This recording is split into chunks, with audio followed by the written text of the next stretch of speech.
আমার দয়াল নবীজি এরকম ভাবে একটা রুমাল এরকম ভাবে বিছায়া দিলেন, সুবহানাল্লাহ। এরকম ভাবে একটা রুমাল এভাবে রেখে দিলেন। আমার দয়াল নবী ডাক দিয়া কয়, ও আলী গো,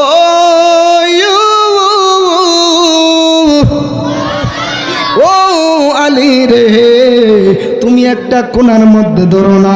যেই মাত্র আলী একটা কোণার মধ্যে ধরেছে, এবার আমার নবী ডাক দিয়া কয়, ও ভাই হাসান রে, তুই একটা কোণার মধ্যে ধরো।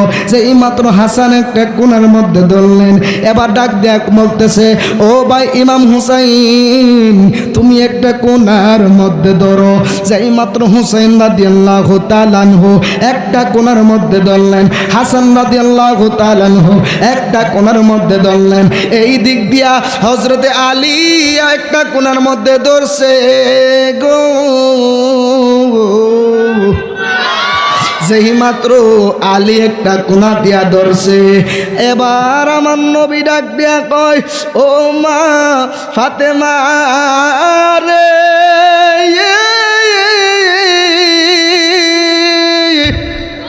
তুমি এই পিছন দিক দিয়া একটু ধরো না।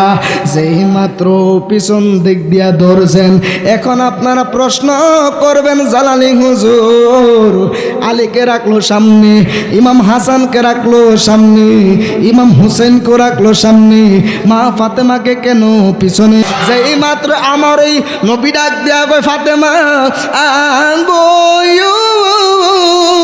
তোমাকে আমি কেন পিছনে রাখলাম? আমি তোমাকে পিছনে রাখা গোটা নারী সমাজকে আমি দয়াল নবীজি আমি একটা ফরদার শিক্ষা দিয়ে দিলাম। আর একটু জোরে জোরে বলতে হবে সুবহানাল্লাহ। পর্দার দরকার আছে না নাই বাবাজি? পর্দার দরকার আছে না? কোণার মধ্যে ধরলেন হযরতে শেরে খোদা মাওলা আলী, সুবহানাল্লাহ।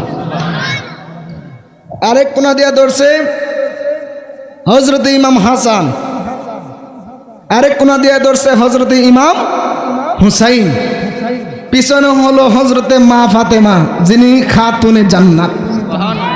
কেন মা ফাতেমাকে পিছনে রেখেছেন? আমার নবী ডাক দেয় কই, কেন রেখেছি জানো? আমি আমার মেয়ে ফাতেমাকে পিছনে রেখে আমি গোটা নারী সমাজকে খেয়ে দিলাম যে পর্দা করার রস।